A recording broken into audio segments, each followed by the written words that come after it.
Hot take. A lot of RAG teams are fixing the wrong system. They blame the model when the retriever is the one losing the game. Exactly. In RAG, you have two jobs, not one. First, fetch the right information. Second, turn that information into a good answer. If you mix those up, your debugging gets expensive fast. So, define the split cleanly.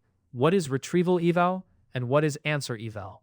Retrieval Eval asks a narrow question.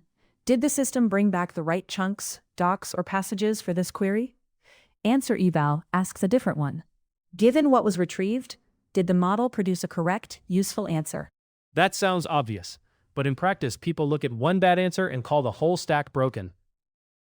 Right, and that is the trap. A bad final answer can come from two very different failures. Either the evidence never arrived, or the evidence arrived and the model still fumbled it. Give me a concrete case.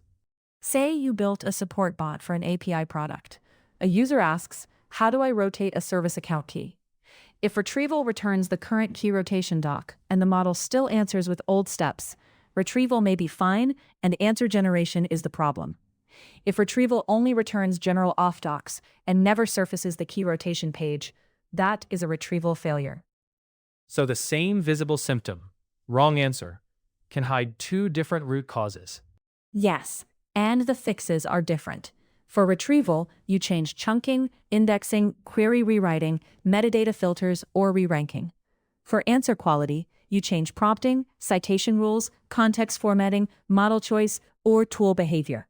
How do you tell them apart without turning this into a giant research project?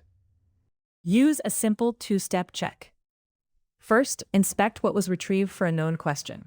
Ask, was the answerable evidence actually present? Second, if the evidence was present, ask whether the model used it correctly. That separation alone cuts through a lot of noise. So, you are basically saying, before scoring the answer, look at the receipts. Exactly. Retrieval eval is about evidence availability. Answer eval is about evidence usage. If you do not separate availability from usage, your team can spend weeks tuning prompts to compensate for missing context. And that is where the power shift happens, right? The LLM gets blamed because it is the thing users see. Yes, the visible component takes the heat, but in many RAG systems, retrieval is the hidden lever. The team that measures it directly usually moves faster than the team that keeps swapping models. Give me another practical scenario, maybe one where the distinction is not so clean. Think of an internal company search assistant. An employee asks, what is our parental leave policy for contractors in Canada? Retrieval returns a global leave policy, a contractor handbook, and a Canada benefits page. That looks decent, but none of those chunks contains the exact contractor rule for Canada, because the relevant sentence lives in an obscure regional appendix. Retrieval is weak, even though it looks plausibly related. If the appendix is retrieved, and the model still blends employee and contractor rules, then answer generation is weak. That matters, because a vaguely related document can trick you into thinking retrieval worked. Exactly. Retrieval eval is not asking, did we fetch something kind of on topic?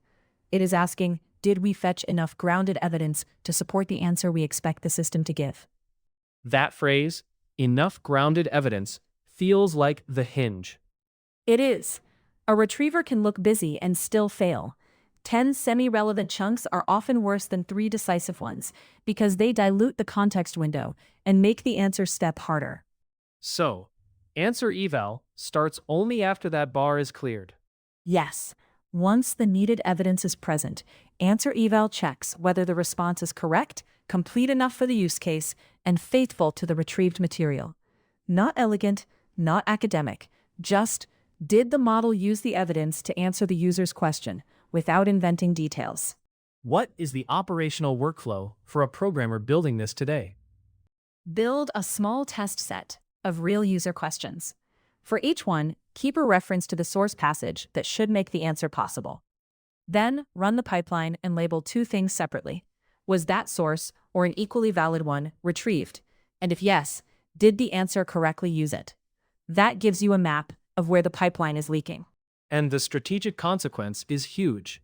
If retrieval is the leak, new prompts are theater.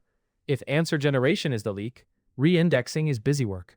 Exactly. Winners in RAG are not the teams with the fanciest dashboard. They are the teams that can say, with evidence, this failure happened before generation or during generation, and here is the next fix. So the real skill is not just evaluating quality, it is assigning blame correctly. Yes. Retrieval eval tells you whether the system found the facts. Answer eval tells you whether the model respected them. Separate those, and RAG stops feeling mysterious. That is the line then. If you cannot tell whether your bot failed to find the truth or failed to use it, you are not debugging a RAG system.